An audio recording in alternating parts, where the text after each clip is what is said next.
going to move from looking at DNA sequence organization that we spent quite a bit of time on, and now the last thing we're going to do in this chapter is look at gene organization. What are genes? What do they look like? How are they organized in the chromosome?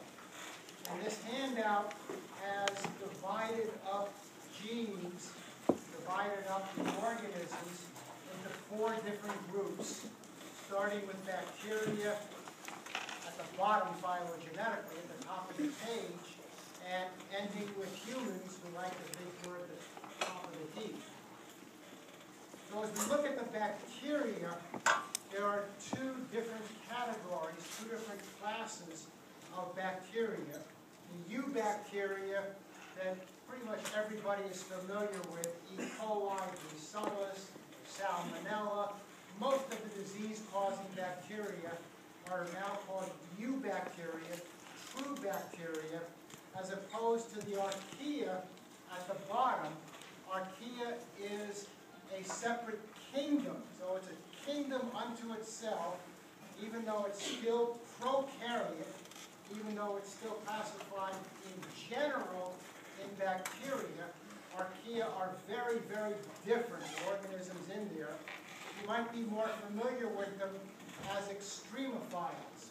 And so what extremophiles means is that these are bacteria that occupy extreme environments. So hot sulfur springs in Yellowstone actually is where they were first described from. But anywhere in the environment that ordinary, what we call ordinary life, can't exist in, the archaea thrive in. On the surface, they look identical to the eubacteria. The reality is their metabolism, the enzymes and systems that they use, are more closely related to what you have as eukaryote. So they are in fact totally different. For the purposes of this discussion, however, they fit in exactly with bacteria in general in all the properties that we're going to talk about. So each section, except the last, is organized in a group of organisms that are similar in terms of phylogeny and have similar looking genes. And what I've done for those 3 is put a 10 kb bar on the sheet and put on it in this case, a phantom map showing what a typical segment of 10 kb would look like from a typical bacteria or typical lower eukaryote. So that's what we're doing.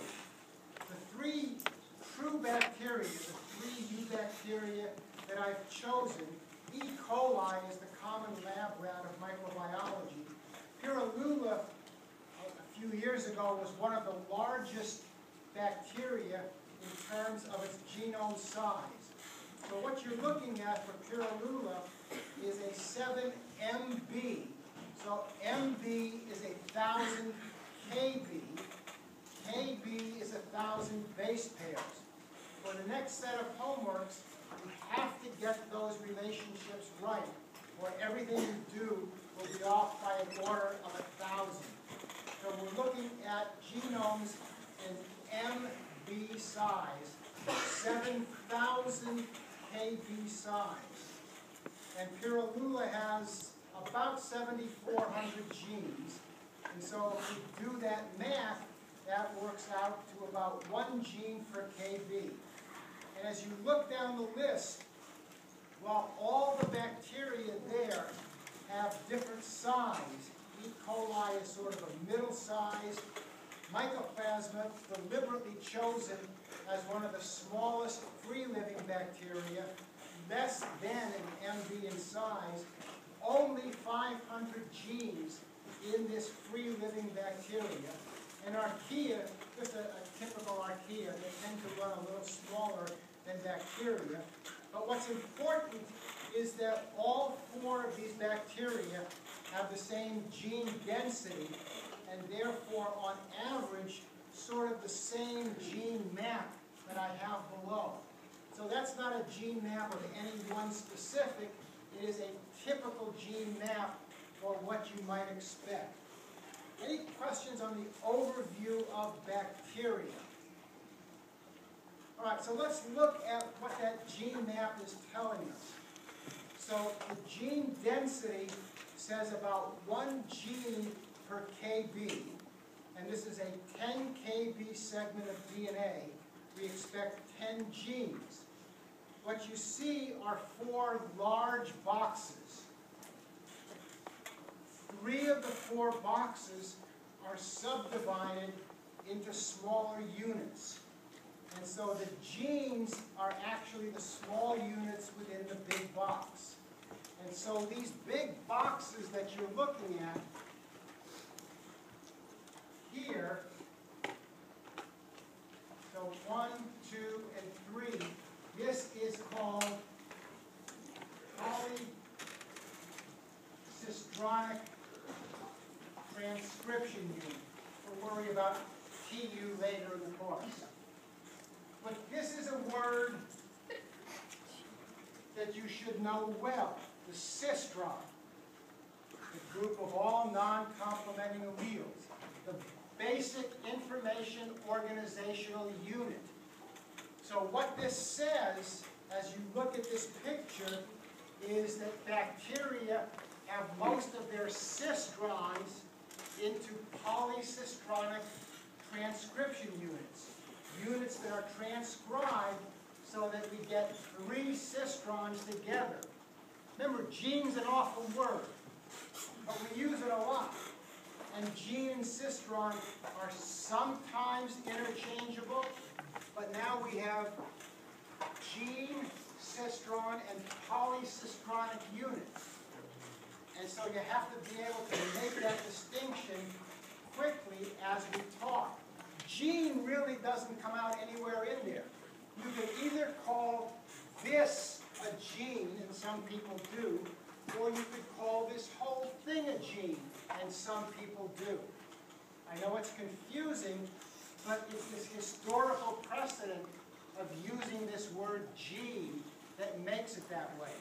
So at this point, from this point on, you've got to be able to distinguish which kind of a unit we're talking about. And so again, that's just completely made up.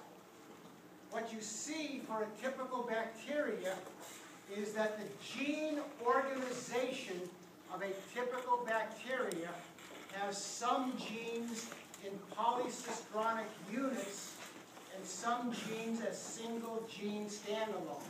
And that's the critical take-home message from this. Yeah?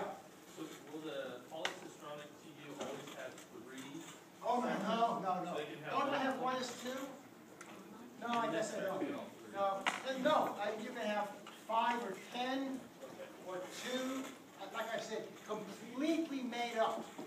It's just nothing real. So polycistronic just means multiple cistrons in a unit that is expressed together. Don't worry about all that expression. We will come to it pretty soon and get a better explanation. But this is just a brief introduction to this terminology. Any questions on the gene organization, the typical gene organization, about 1 gene per kb in a mixture of polycistronic and monocistronic units? That we have about 1 gene per kb in a mixture of monocistronic and polycistronic units. And as you just glance down the page, that line, that bacterial gene organization line, how are genes arranged in a chromosome, looks completely different from line 2 and line 3. That's the take-home message. As we go down the page, organisms become more complex. As they become more complex, their gene organization changes. Yes. Alright, so we said we have one gene for KB, mixture of polycystic TUs and monocystronic. That's what I said. Yep. And so that, I've never seen a bacteria that diverges from this model of one gene per kb. That arrow right there includes for some protein. 3, not some. It's exactly 3 proteins.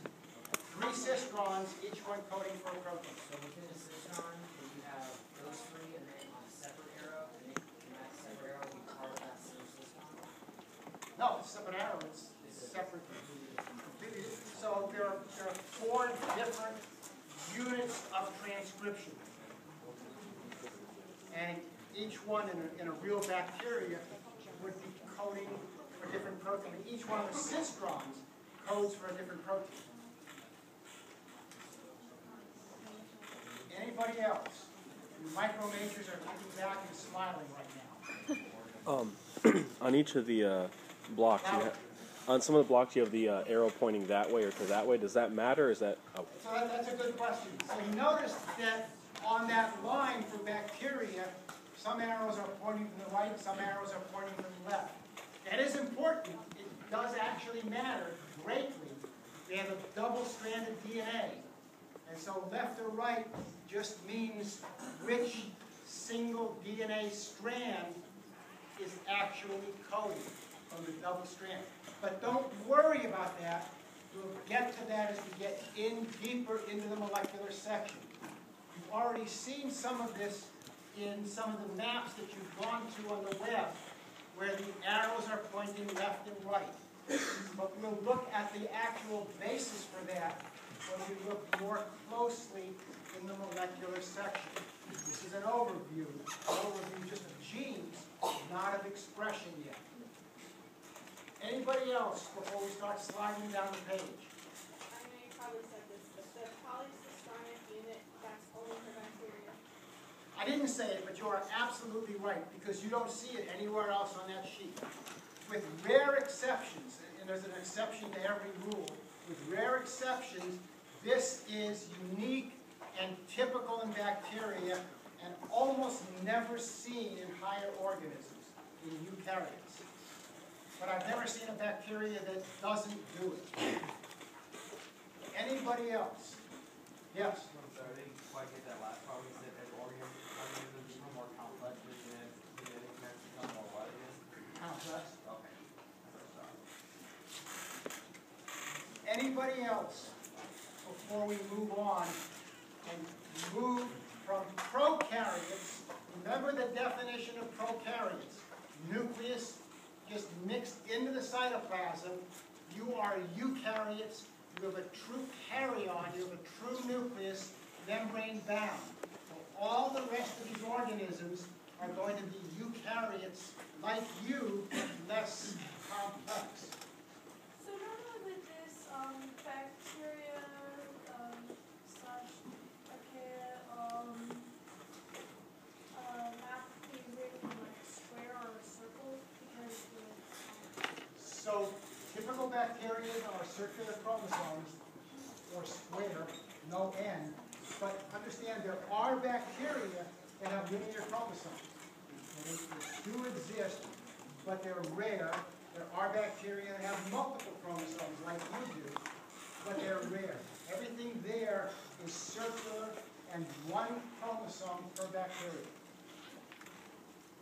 Anybody else? So as we move down the list, and this is just my grouping, but I've grouped them kind of by organization. We're talking about lower eukaryotes. Pretty much, these are eukaryotes like you, but they're single cell. So yeast is a single cell. Neurospora, a fungus, is a single cell, but fungi can be more complex. Complex fungi can exist in simple multicellular groups. So can the slime mold, Dictyostelium, exist as a free-living single-cell organism or aggregate together when times get tough. And then we have algae, a green single-cell chloroplast-containing lower eukaryote.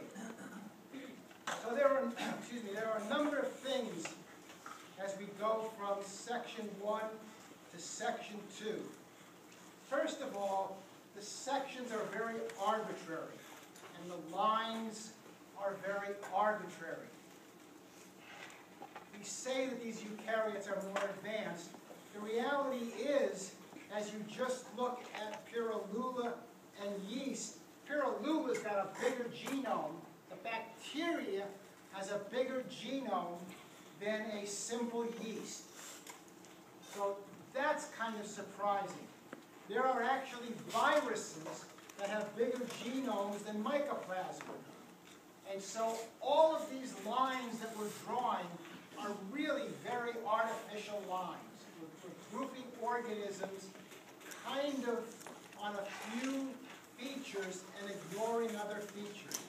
But one thing becomes very apparent, very obvious.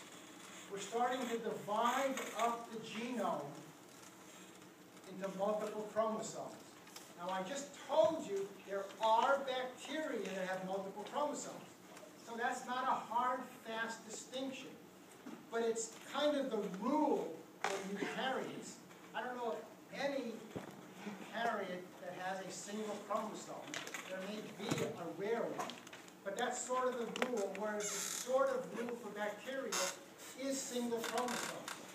The other thing is, in general, and again, not without exception, the genomes are growing larger. Bacteria actually can get up to around 10 or 11 MB, which is getting pretty close to the yeast Saccharomyces. But we're getting up in the teens, 20s, 30s, 40s. We even have that algae over 100 MB. So as we are going down the page, getting more complex, we're seeing larger genomes. To be more complex, you have to have more genes.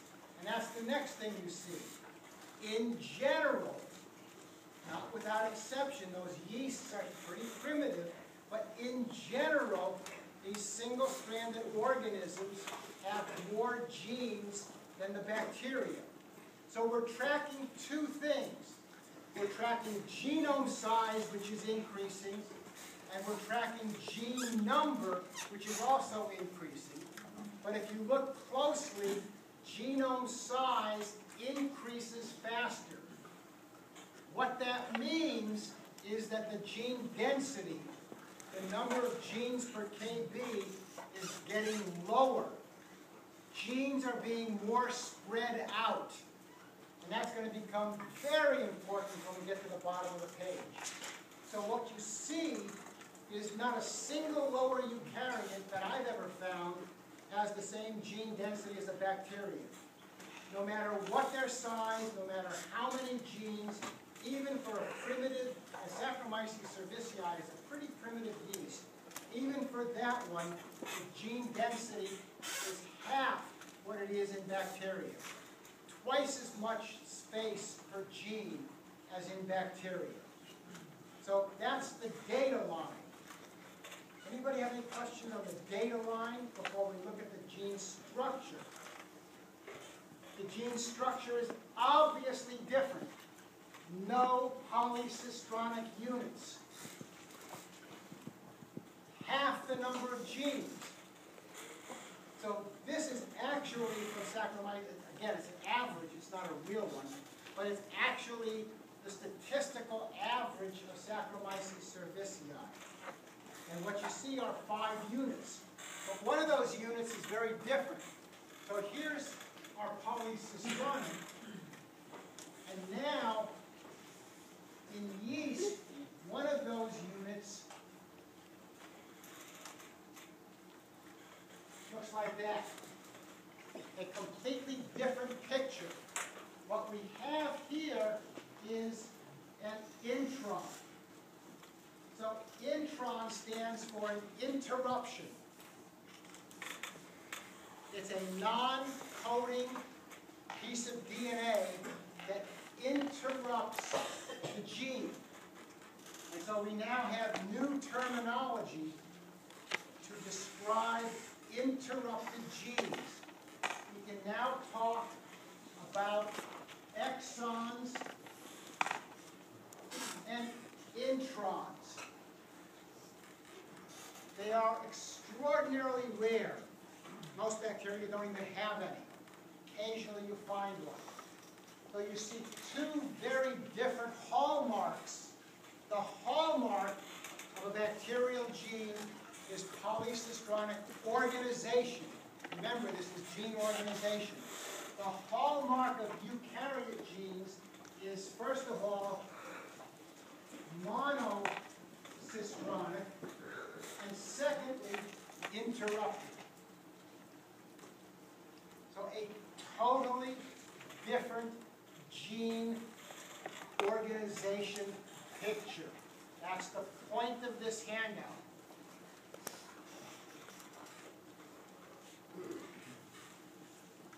Any questions in the second section? Is it just that little middle part that's the intron, or the whole thing?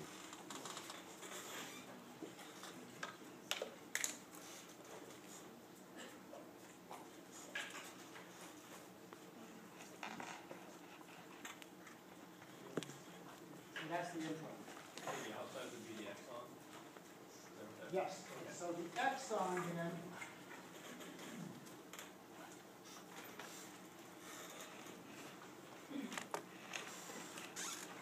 comes out. We'll worry about how this stuff works a couple of chapters down the road. Yes. How do you define an exon? Exon? Exon is the coding portion. We'll get to that a couple of chapters down the road. Don't worry about it here. Just worry about the physical appearance and how these genes look and how these genes are organized. That's the point of this particular section. Anybody else before we move from essentially, not completely, but essentially organisms that live a single-cell-like existence? So in the polycystronic, you have multiple, coding for multiple, Cistrons. yeah, so you have coding for multiple proteins. In the yeast, is that still only coding for one? That's exactly right. Each one of these is monocistronic. And so one cistron with here just one interruption. Anybody else? Okay, as we move down the list, of course we have a huge array of multicellular eukaryotes. You probably know a few more than I have listed here. I picked out ones of historical interest. So for example, Drosophila is there. You might not be familiar with C. elegans. It's another very, very common lab research organism. It's a primitive worm, more primitive than Drosophila. You may know the anemone Nemostella. Anybody know Finding Nemo? You guys remember that? Well, now here you find out what Nemo really is. The producers of that film didn't think that the Latin name of the anemone fish was interesting enough, so they decided to name the anemone fish after its house. The anemone fish lives in an anemone, and so they named it Nemo. So now you can go and impress your nieces and nephews with who Nemo really is. It's a really neat system. But the other reason it's here, and actually I've had it on here before Finding Nemo came out, is that the anemone, I don't know if whether you've really seen it, that's an animal that lives in the ocean. It lives on the bottom. It doesn't move around. It's anchored into the bottom, and it's got these tentacles, and that's the living organism.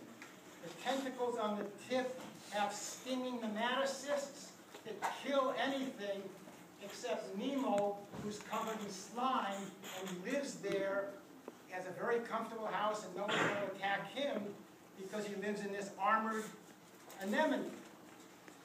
But what's really interesting is this is a very low multicellular organism, phylogenetically low on the scale. And yet its DNA sequence organization that we just finished up on Monday is almost exactly like yours. So the pattern of DNA sequence organization, lines and signs, euchromatin, heterochromatin, is a very, very primitive DNA sequence organization going way back, not to yeast. Yeast are different, but way back to the beginnings of multicellularity. Part of how life became more complex.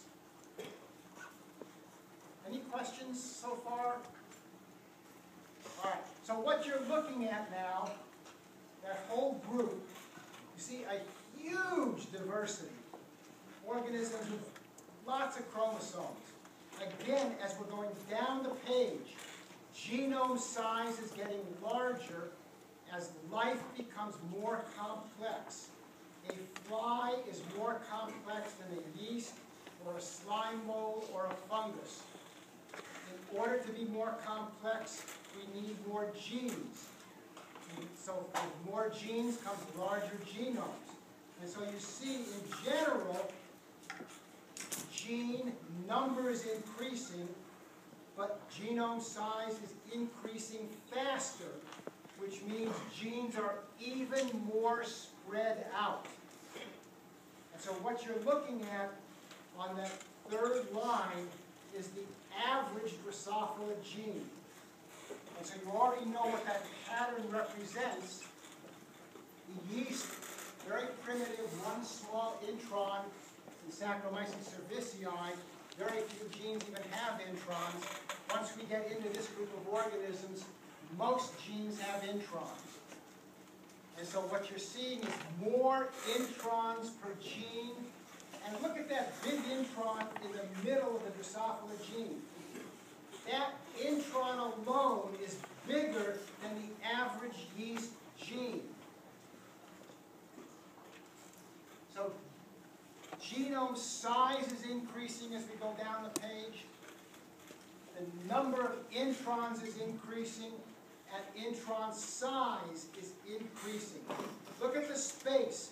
That little box on the right of the arrow, that just means that I couldn't put two average genes on a 10 kb line, and so that's the beginning of the next gene. Look how much space there is between genes as genes become more and more spread out. We need genes to be spread out because we have to regulate a lot of genes in hundreds of different cells.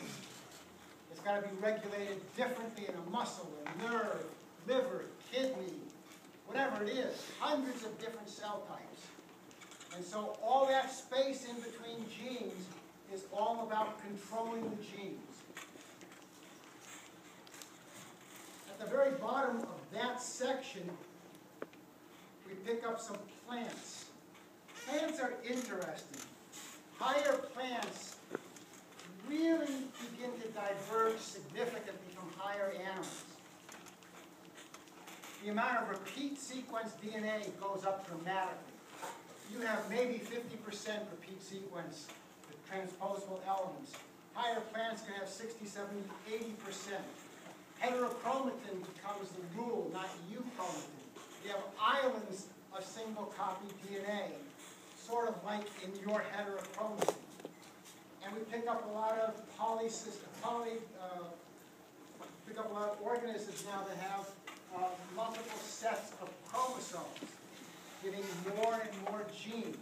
If you have, instead of 2, you have 4 genes, you can begin to let some of those genes become different and become specialized. So that's an important consideration. Look at that breadwheat. Look at the size of the genome in that grass. 17 gigabytes. Way bigger than your genome. Way bigger. Breadwheat has an enormous genome. You probably wouldn't think that breadwheat is more complex than you. complexity. It doesn't matter how many genes there are. It doesn't matter how big the genome is. It doesn't matter how many chromosomes there are.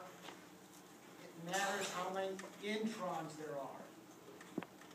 Introns ultimately determine complexity in a very complex way that, again, we will look at a couple of chapters down the road. Any questions on, excuse me, on that group of organisms? Okay, so finally, at the bottom of the page, we have you. Again, in general, not counting plants, as we go down the page, genome size increases. So 3 gigabytes, not gigabytes, gigabase pairs. You have about 22,000 protein coding genes. So now we're starting to run into a modern problem. And that is this word gene, this terrible word that we're stuck with. What's a gene? The reality is, yes, you have about 22,000 protein coding genes, but you have an equal number of genes that don't code for protein, that recently discovered, ranging from microRNAs and even nano-RNAs, all the way up to giant non-coding RNAs. And so we now, just actually within the last few weeks, have the final word on the human genome. And you've got actually over 40,000 total gene units. But Mendel wouldn't have recognized those as genes. Life is getting really complex. And so half of your genes don't code for proteins. That's a new figure that nobody would have dreamed of 5 years ago. There's also, you also have a thing called pseudogenes, abbreviated the Greek letter psi. So pseudogenes have been known for decades. A pseudogene used to be defined as a dead gene, non-functional. Either can't be copied into RNA or can't be copied into protein. We now know that most, if not all, pseudogenes really do have function. So these gene numbers, I don't want to say they don't mean anything. In relative terms, they certainly do. But they're not the gospel. These gene numbers are very specific for certain kinds of genes, not other kinds of genes. And so they give you a good relative indication of what's going on. Now, for the first time, I can't just list Drosophila and tell you how many chromosomes and how many MB of DNA, because each one of your chromosomes is completely different. It's not until we hit mammals that that becomes true. If you look at any of those other, in the multicellular eukaryotes, all the chromosomes look the same. They have different genes, obviously, but the organization is all the same. Look at these chromosomes that you have. Look at the density. Chromosome 19 is there for a reason. It's your most dense chromosome. Chromosome 13 is there for another reason. It is your least dense chromosome. I'm not counting the Y. The Y is really strange.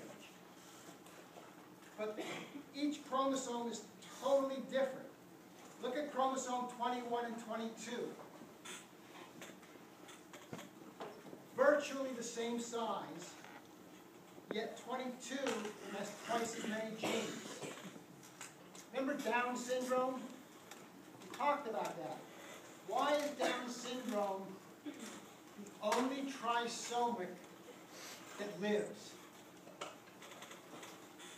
Trisomy 13 is actually born, but dies soon after birth.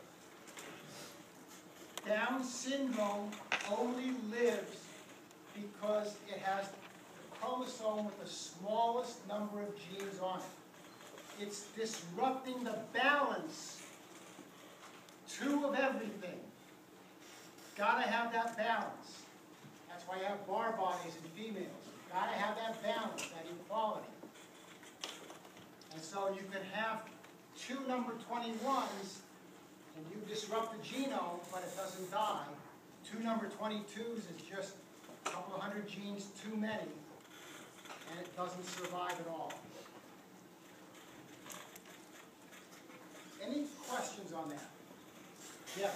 Okay, so like looking at the gene organization, is there anywhere that the jumping genes would go, or where they would? Oh, no. So this is gene organization. Jumping genes goes back to Monday on DNA sequence organization.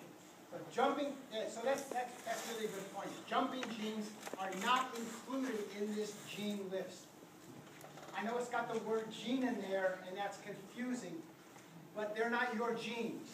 Those are extra genes that came in from the outside. So none of this includes transposable elements. They're completely separate type of gene system. That's a good point. Yes? So the genes don't code for polypeptides? Actually, some of them do, and some of them don't. That's all I can say. Some code for proteins. Proteins do not have activity, do not have the same activity as their live cousin. But now we know that most of them are involved in regulating their live cousin. Anybody else? Yes? 19 was the most dense? Or at least the most dense? 19 has the most dense, but not the most genes. Anybody else? Okay. So this data is pretty much the same for all mammals. Different mammals have exactly the same numbers. Chromosome numbers are going to be different because blocks of DNA have been reorganized. That's the only difference among mammals. But even all vertebrates have pretty much the same gene number, but typically in a more condensed genome. So a fish, fugu, has the same gene number that you do, but in about 1/10 the size of the genome. That means fewer introns, smaller introns in fish, and genes are more crowded together. And so all vertebrates are very similar in terms of gene number. Any questions before we look at your gene? Okay, so that picture on the very bottom is the picture of one average gene. Notice how big that is. I could not put that on the same 10 kb line, obviously, as all the others. So remember what's going on. As we go down from bacteria,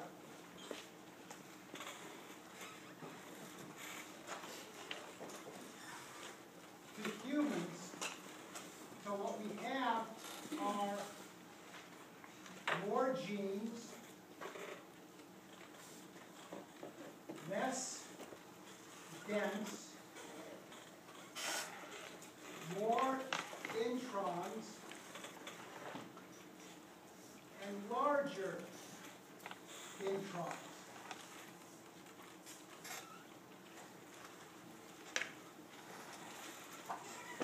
So that's the trend that you're seeing on this graph, on this handout. That bottom picture is totally different from the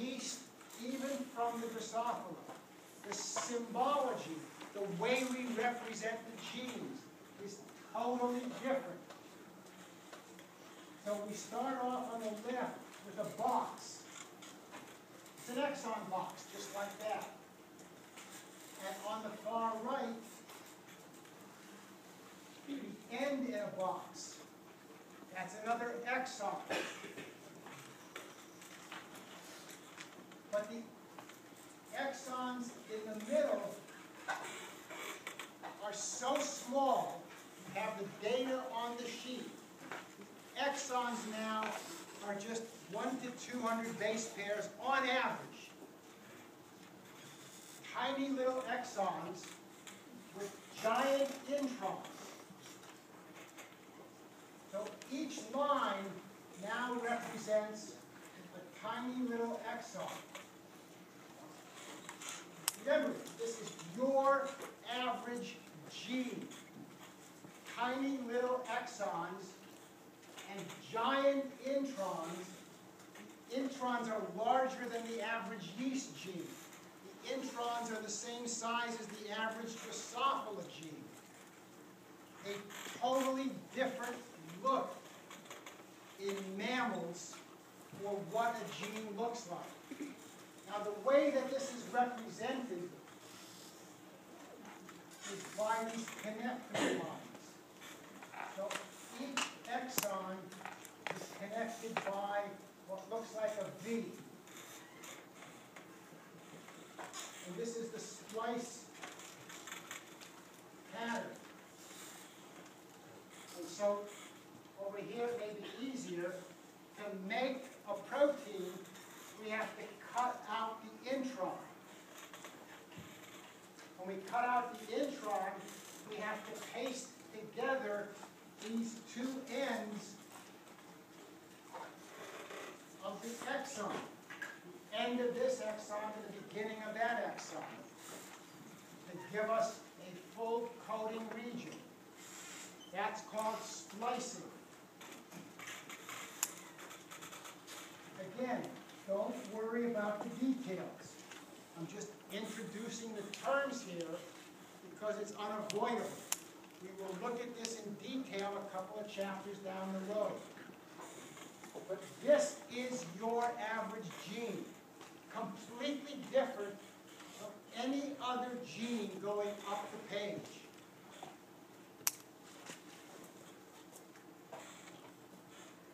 How do you like your genes? I think they're cool. But it's these genes and the splicing that enables you to be more complex than a fly or a worm or an oak tree.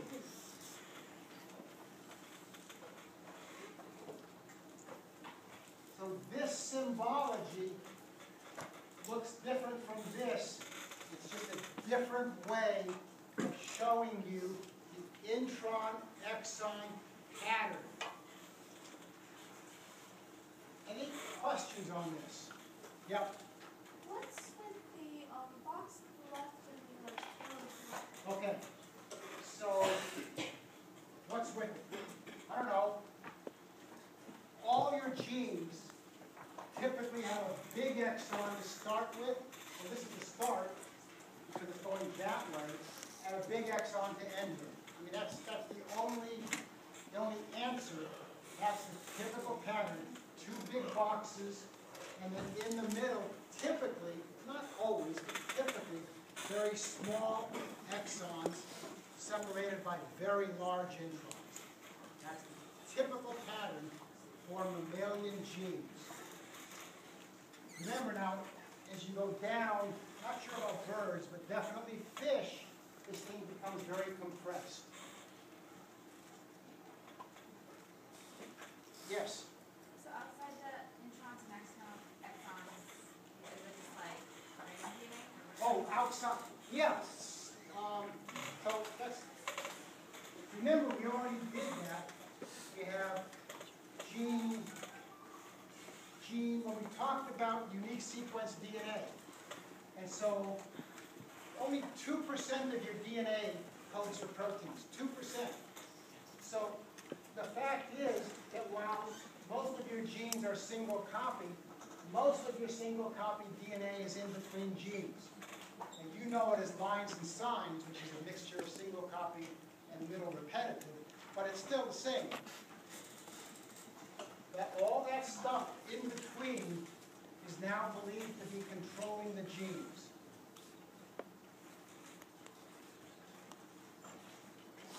Any last questions before we move on? Yes? So what is the answer? So that's the gene map.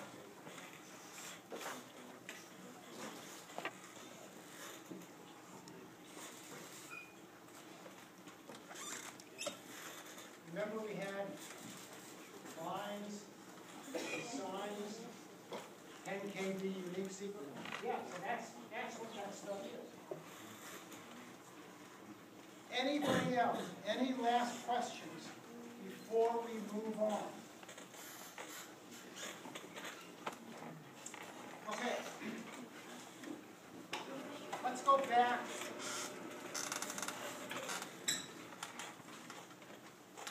To 1952. Fun to reminisce about old times. In 1952, Hershey Chase did their very famous experiment that sort of clinched the notion that the gene is DNA. All of a sudden, people had to start thinking in a whole new way. Now, DNA is the genetic material, not proteins. And nobody knew anything about DNA. But having DNA as the gene, all kinds of questions. 1952.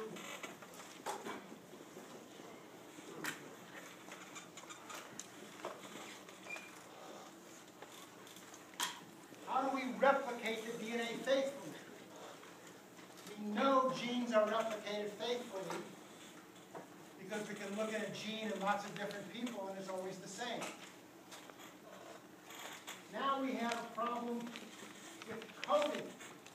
They thought having a protein gene would make coding trivial. It probably wouldn't. But now they have to concern themselves, how do you go from 4 nucleotides to 20 amino acids? And lastly now, they thought they knew what a mutation was as a change in an amino acid in a protein. But what does that mean? What's a mutation at the level of DNA? So in 1952, these were the 3 most important questions. All the biologists who cared at this point knew that before they could even begin to think about any of these questions, they had to know what the structure of DNA was. That you can't address these issues without knowing the structure. Unfortunately, that just took 1 year for Watson and Crick to come out with the structure of DNA that we just finished looking at is the double helix. And so now, with that structure, people could begin to address the issue of how is that double helix replicated, how does DNA code for proteins, and what is a mutation at the DNA level. What most people don't realize is that Watson and Crick actually had 2 papers in 1953. They had their very famous double helix paper, but they also came out with a second paper a few months later that said, oh, by the way, it hasn't escaped our attention that the structure of DNA, the structure itself, provides a clue for how DNA may replicate. And what they drew in their paper is a structure that looks like that. What they said is that we can imagine because there are only two base pairs, that everywhere there's an A in the DNA, you can copy the DNA and put a T opposite that A. And everywhere there's a C in the DNA, you can copy that and put a G in the DNA.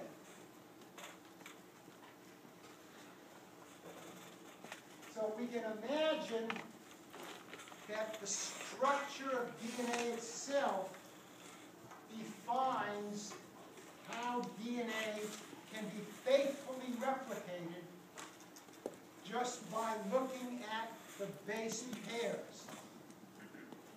And so now we have a new strand and a template strand.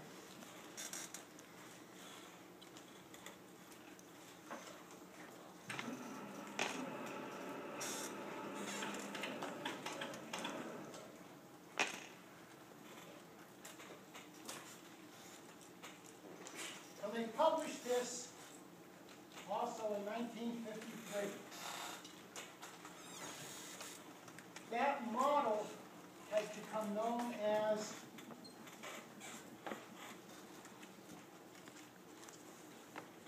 the semi-conservative model for replication. Let me redo this in a slightly different format to show you what I mean.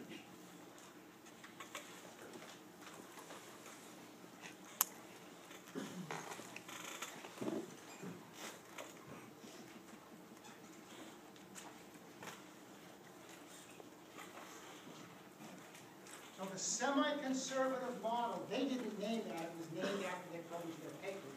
The semi-conservative model of replication says that the original parental double helix is split in such a way that each daughter, so we have one cell dividing into two daughter cells.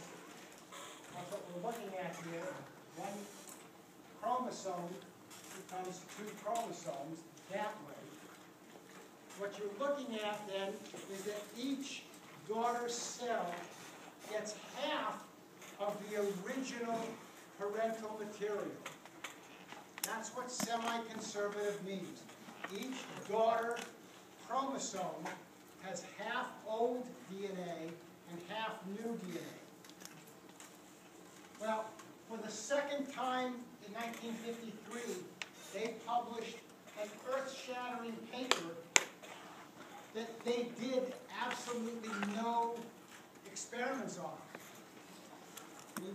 Their double helix was all theoretical and based on Rosalind Franklin, Irwin Chargaff's data.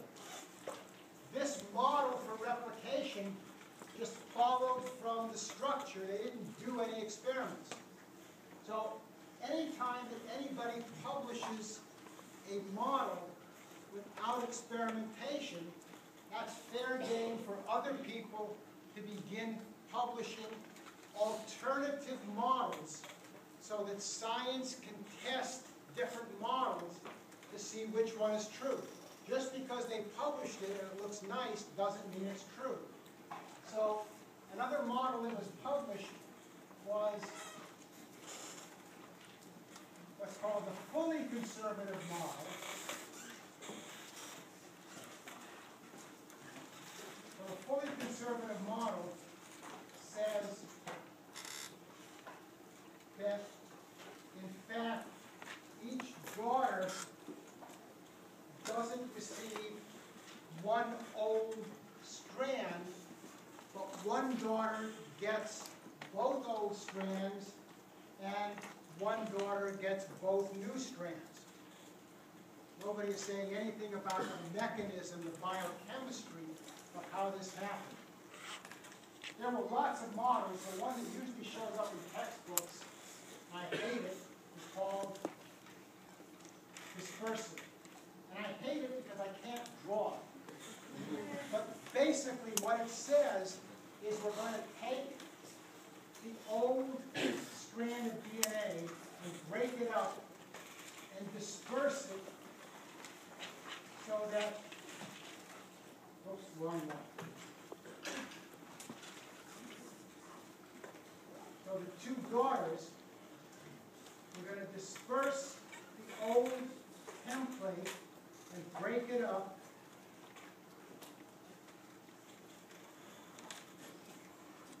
like that.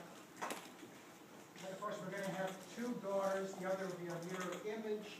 And of course, like that. But I'm not going to do the whole thing because it'll drive me nuts. So you get the idea.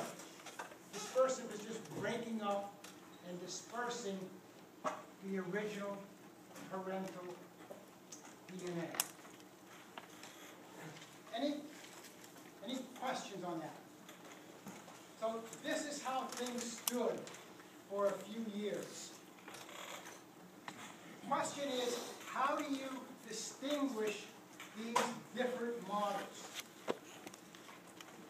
The answer, let's see, from 1953 didn't take too long.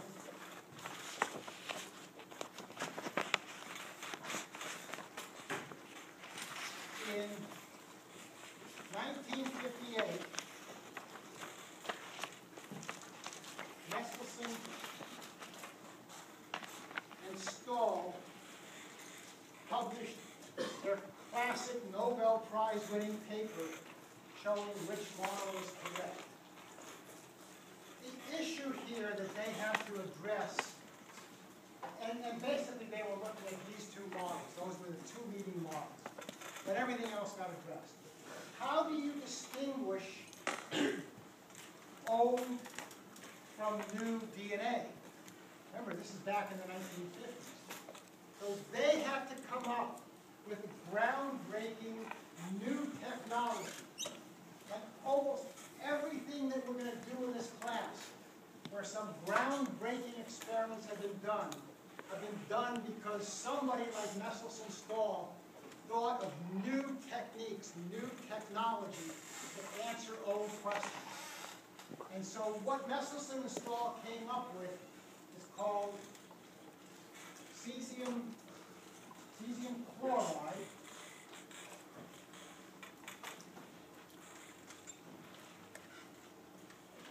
Density gradient centrifugation. This, in fact, is the method that we used, I guess it was last week, maybe Monday, to look at GC content distribution. When I put it up on the board then, I had cesium chloride gradient centrifugation. I left out the word density because I didn't want to explain it. I knew I was going to do it today. But it's the same thing. So Messelson Stahl actually designed the technology to do the separation of GC DNA, all based on density. So density is equal to weight divided by volume. Just that simple. Which weighs more, a pound of iron or a pound of styrofoam? Oh, come on, iron or styrofoam? Iron. What do you mean they're both the same? What does that mean? You said a pound of iron or a pound of Well, styrofoam. styrofoam is like that. I know, but it's a pound. So, In pounds? how does it differ? Density. The density is different, but the weight's the same. A pound of styrofoam is this big. The volume, a pound of iron is that big. Same weight, small volume. That's exactly what we are talking about here. That's what density gradient centrifugation is. The reality is that the GC content that we were able, that I showed you earlier last week, for looking at GC distribution, GC base pairs, because there's 3 hydrogen bonds, are slightly more dense than AT base pairs. But it's exactly what we're going to talk about here. So it's weight per volume. And so what Messelson-Stahl used is N14, N15 isotopes. So again, an isotope is just a variation of an element that has a different number of neutrons in the nucleus. And so nitrogen 14 and nitrogen 15 have exactly the same number of protons, exactly the same number of electrons, but 15 has 1 extra neutron. Now the volume of nitrogen is determined by the outer electron shell. So these 2 isotopes of nitrogen have exactly the same volume. N15 is 1 neutron heavier and is 1/14 heavier than N14. The difference between this and a radioactive isotope, a radioactive isotope with extra neutrons, is unstable and breaks down and decays. N15 is the odd isotope. It's not the common one, but it's stable. It doesn't break down. So this is not based on radioactivity. We looked at radioactive isotopes, P32, S35. Those are unstable isotopes. This is a completely different system. And so they pioneered the use of cesium chloride to separate out biological molecules based on density. So what they did, anybody have any questions before I start to explain the experiment? All right. What they did was take E. coli and grow in the heavy, so that's the heavy isotope. So they grew E. coli for multiple generations so that all the DNA substituted the nitrogen. And where there's no nitrogen in the sugar, there's no nitrogen in the phosphate, but the rings, where I did not show you those details, has nitrogen in it. And so they grew E. coli for a number of generations until it was uniformly labeled with heavy isotopes. And then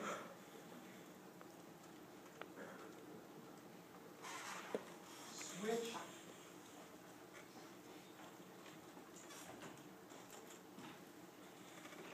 to N14.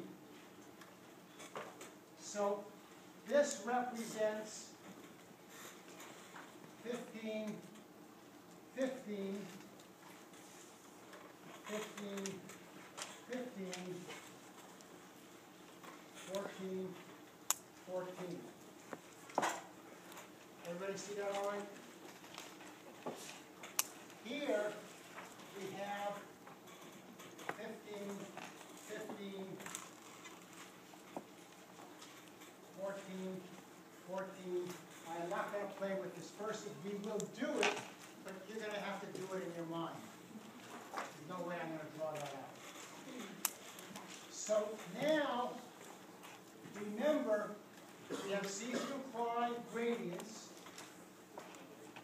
that are going to separate out on the basis of density.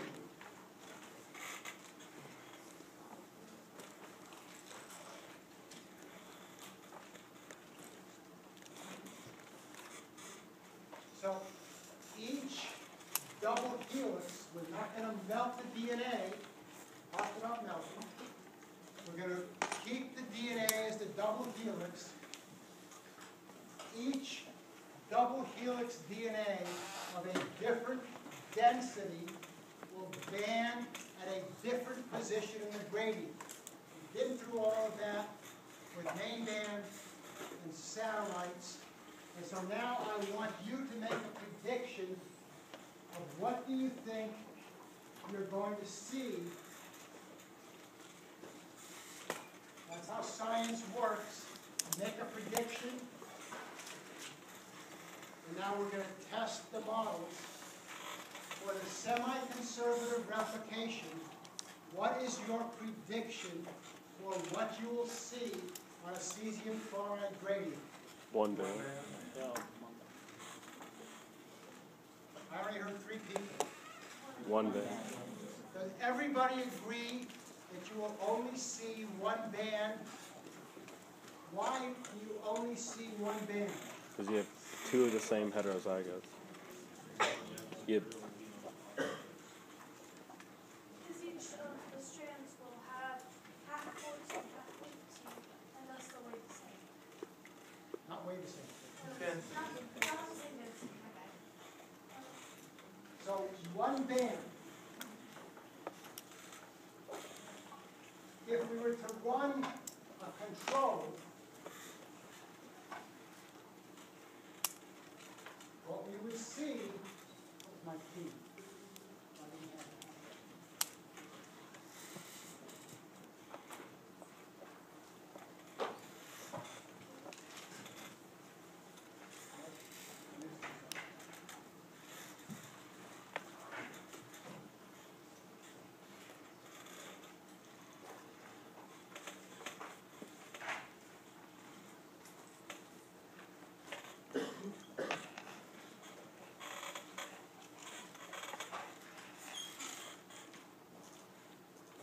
If they were to run each one separately, what they would find, the less dense 14, N14 would be high, the more dense N15 would be lower.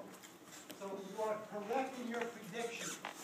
Relative to the control, where would that band in the semi-conservative be? middle. In between. So we'll mark those like that and that. That's the prediction. What's your prediction now for conservative? The control. 2 bands, like the control. How many think 1 band? Raise your hand. How many think 2 bands? Okay, 2 bands. Where are the 2 bands relative to the controllers? Exactly the same. Same as the controllers.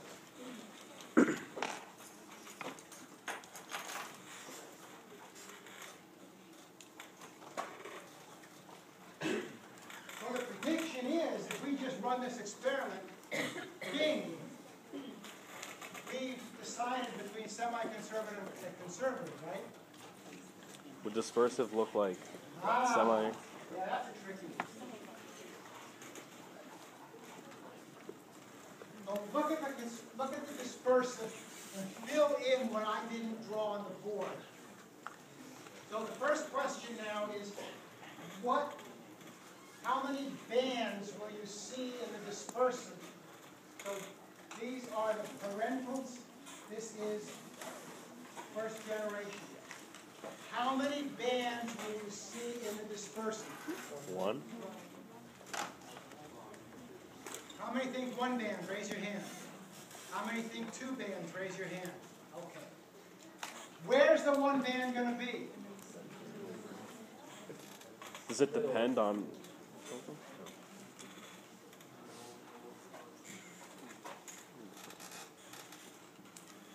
Okay. So Messelson Stoll ran the experiment geometry, what they found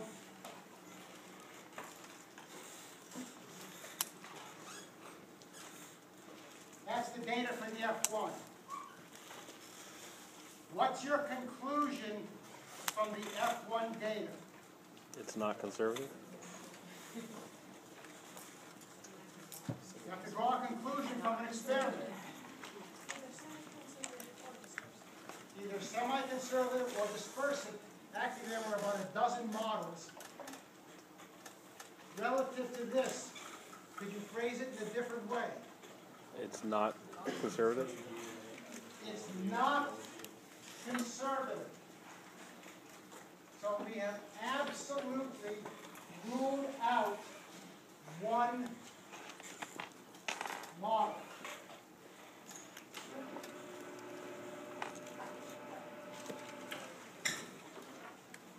So in going from parental to F1, the data says that the conservative model is not the model. So now let's take this conservative model and go to an F2.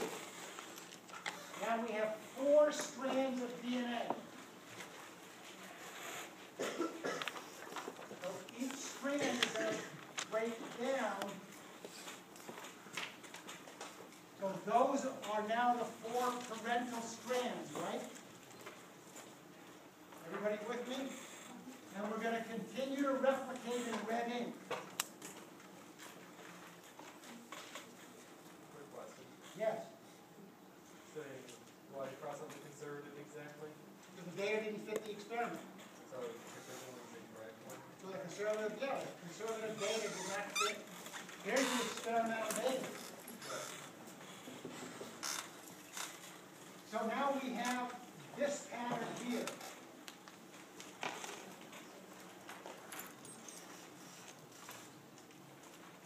I'm not even going to try to draw this.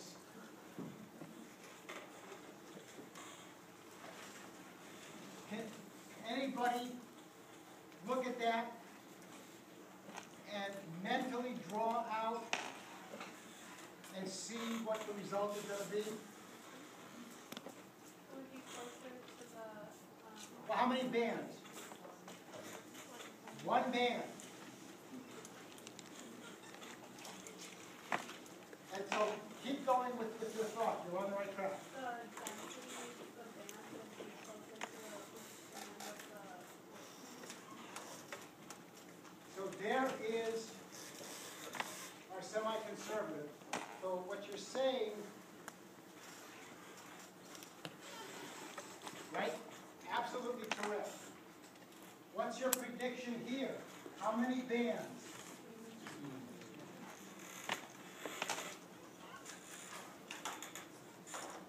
How many bands you're going to see in the gradient? 2. Where are they? 14, and where's the other one? What's that? Middle.